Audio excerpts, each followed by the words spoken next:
शुरुआत करते हैं। रेनेडस वेलनेस प्राइवेट लिमिटेड की इस वीडियो में आप सभी का हार्दिक स्वागत है। दोस्तों, सबसे पहले हमें ये समझना है कि जब रेनेटस नोवा हम खा रहे हैं तो एक प्रकार का ये आयुर्वेदिक प्रोडक्ट है, प्राकृतिक प्रोडक्ट है। और जब प्रकृति अपना काम करती है तो उसका काम करने का तरीका जो होता है वो नेचुरल तरीका होता है। और नेचुरल तरीका क्या है? सबसे पहले ये प्रोडक्ट आपके बॉडी में एंट्री करने के बाद आपकी क्लींजिंग पे काम करता है, आपकी सफाई के ऊपर काम करता है। ये सफाई होती कैसे, हम इसको एक बार समझ लेंगे तो होने वाले चेंजेस हमें ऑटोमेटिकली समझ में आने वाले हैं। तो क्या है वो चेंजेस? तो देखिए, सबसे पहले समझिए कि आपकी बॉडी के अंदर आपका एक पार्ट जो सबसे ज़्यादा महत्वपूर्ण है वो है आपकी स्मॉल इंटेस्टाइन। ये जो फिगर मैं आपके सामने दिखा रहा हूँ, इसमें देखिए यहाँ जो एरो आपको दिख रहा है ये हमारा पेट है, जहाँ पर जैसे आप फूड पाइप के द्वारा आपका खाना पहुँचता है, यहाँ पर इस वाले पोर्शन में खाने में कुछ एक्स्ट्रा पाचक रस मिल जाते हैं जो खाने को छोटे छोटे टुकड़ों में तोड़ने का काम करते हैं। एक प्रकार का यहाँ पर आपके खाने का ग्राइंडर होता है, जूस बनता है, और वो सारा का सारा जूस जो है आपकी नेक्स्ट प्रोसेस में जाता है। वो नेक्स्ट प्रोसेस क्या है? आपका स्मॉल इंटेस्टाइन। ये जो आप देख रहे हैं येलो एरो जो आपको दिख रहा है, ये आपकी स्मॉल इंटेस्टाइन है। और पूरी बॉडी के अंदर सबसे महत्वपूर्ण काम है इस स्मॉल इंटेस्टाइन का। क्यों? क्योंकि ये आपकी बॉडी में काम करती है, आपके खाने से महत्वपूर्ण तत्वों को सोख कर सक कर लेती है और ब्लड के रास्ते अलग अलग ऑर्गन्स तक ये जो न्यूट्रिएंट है और ऑक्सीजन पहुंचाने का काम आपका ब्लड करता है। मैं आगे समझाऊंगा। नेक्स्ट हमारा जो बचा हुआ मटेरियल है, वेस्ट मटेरियल जो है वो लार्ज इंटेस्टाइन यानी रेड एरो में जो आपको दिख रहा है, इसके द्वारा आपके शरीर से बाहर निकल जाता है। अभी हम स्मॉल इंटेस्टाइन को ज़रा और डीपली समझते हैं। देखिए, अंदर से देखने में इस टाइप की होती है। जो आप देखेंगे आपकी स्मॉल इंटेस्टाइन जो होती है आपके लंबाई की लगभग 4.5 गुना ये लंबाई में होती है और इसके अंदर ही पूरा खाना जाता है। और अगर बायोलॉजिकल इसका फिगर देखेंगे तो आप देख पा रहे हैं यहाँ पर इस टाइप की कुछ इसमें छोटी छोटी विलाई होती है, इनको विलाई बोला जाता है। और यही वो विलाई हैं जो आपके खाने में से महत्वपूर्ण तत्व पोषक आहार को सोखने का काम करती हैं।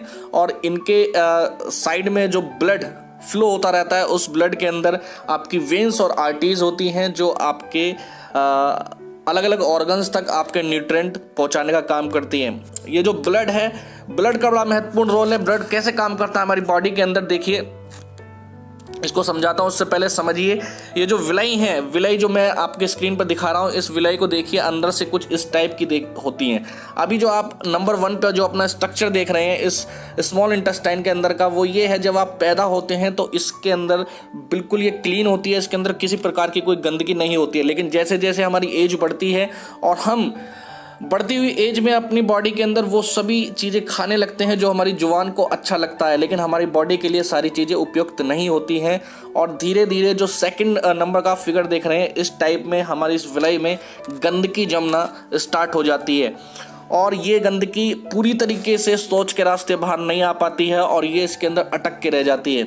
और यही वो गंदगी है जो आपके अंदर एक प्रकार का डिस्टर्बेंस पैदा करती है, एक प्रकार की सड़न पैदा करती है। यही वो गंदगी है जो आपके पेट के पाचन क्रिया को डिस्टर्ब करती है, एसिडिटी बनाती है, और न जाने कौन कौन सी बीमारियां हैं जो सिर्फ और सिर्फ इस गंदगी के द्वारा जन्म लिया जाता है। थर्ड फेज में आप देख रहे हैं यहाँ पर, जैसे ही आप इस प्रोडक्ट को खाना स्टार्ट करेंगे तो थर्ड फेज में हमारा ये प्रोडक्ट सबसे पहले इस गंदगी को निकालने का काम करते हैं। कहा जाता है कि डॉक्टर बताते हैं कि कभी कभी जब किसी की स्मॉल इंटेस्टाइन बहुत ज़्यादा बस्ट हो जाती है, यानी कि उसके अंदर बहुत ज़्यादा गंदगी जम जाती है, तो वो इतनी ज़्यादा हार्ड हो जाती है कि एक सर्जिकल ब्लेड से भी नहीं कटती है। तो सोचिए कि इसके अंदर कितना बड़ा जो आपका फेज है आपके पेट के अंदर चल रहा होता है। इसको समझिए, इसको और थोड़ा समझते हैं। देखिए, ये जो मैं समझा रहा था अभी, ये जो गंदगी है ये वाली, ये आपके इन विलाई के अंदर, स्मॉल इंटेस्टाइन के अंदर बिल्कुल फंस के चली जाती है। अब ये इसके साइड के अंदर ये ब्लड फ्लो होता रहता है, ये ब्लड एक ट्रांसमिशन का काम करता है।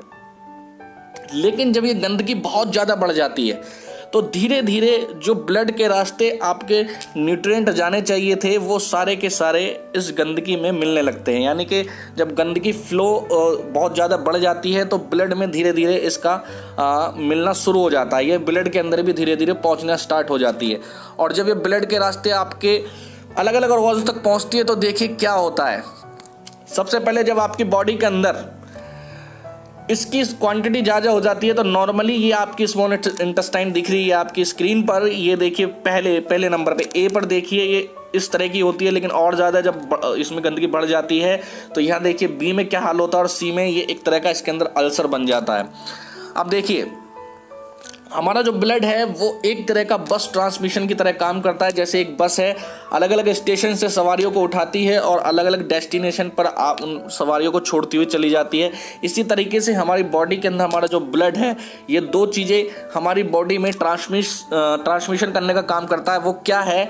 Nutrient and oxygen. जब आप जो खाना आप खा रहे हैं उस खाने के अंदर जो महत्वपूर्ण तत्व है, एक तो ब्लड के रास्ते वो जाते हैं, दूसरा आप जो सांस ले रहे हैं उसके अंदर जो ऑक्सीजन है वो ऑक्सीजन इस ब्लड के रास्ते ट्रांसफर होती है आपके अलग अलग ऑर्गन्स तक।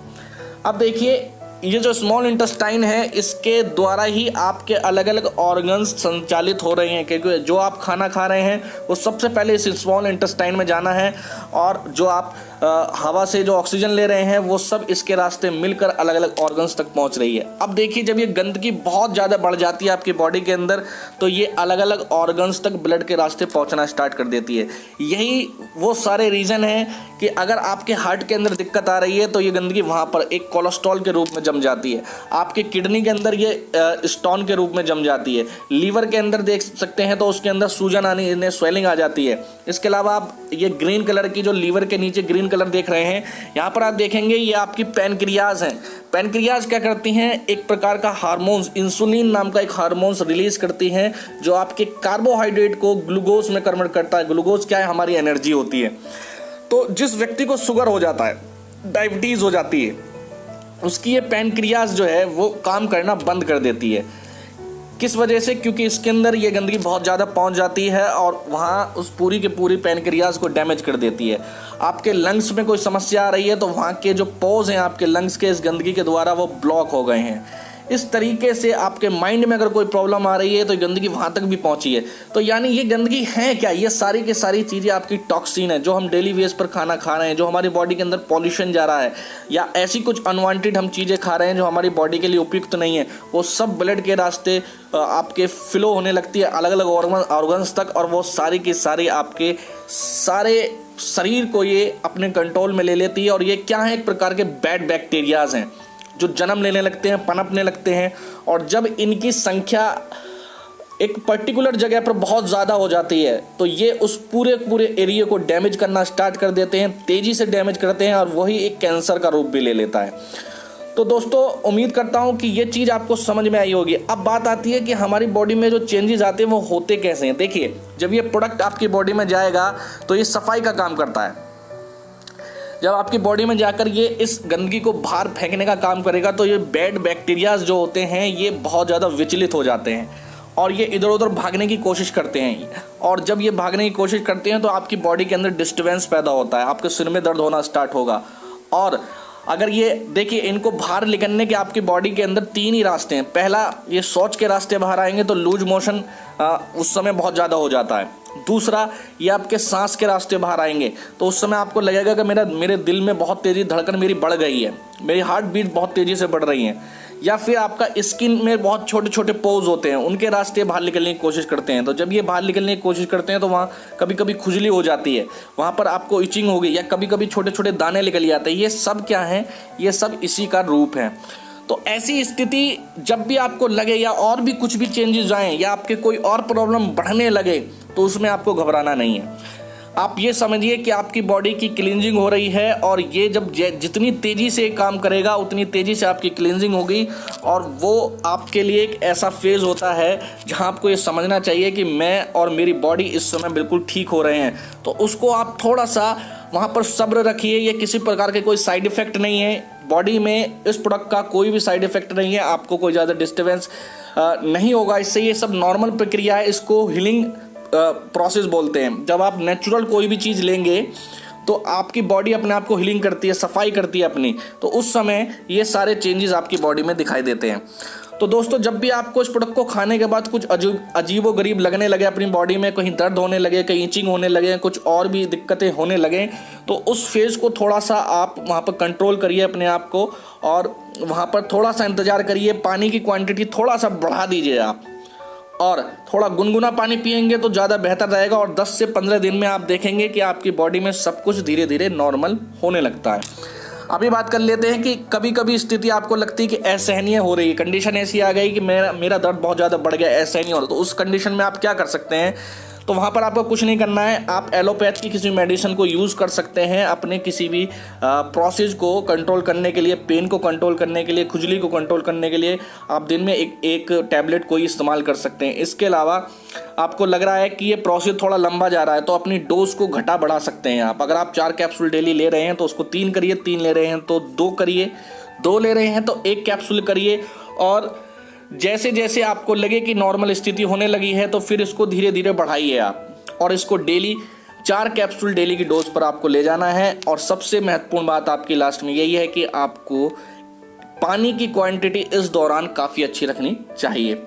तो उम्मीद करता हूं दोस्तों कि आपको आज के इस वीडियो के अंदर जो आपकी समस्या है, अचानक से जो आपको महसूस हो रहा है, वो आपको सॉल्व हो गई होगी, समझ में आ गई होगी कि आखिर ये प्रोसीजर है क्या। ये एक हीलिंग प्रोसीजर है और इससे आपको घबराना नहीं चाहिए। तो उम्मीद करता हूँ आपको ये वीडियो बहुत बहुत पसंद आई है। आपका बहुत बहुत प्यार मुझे मिल रहा है, इसके लिए आपका बहुत बहुत धन्यवाद।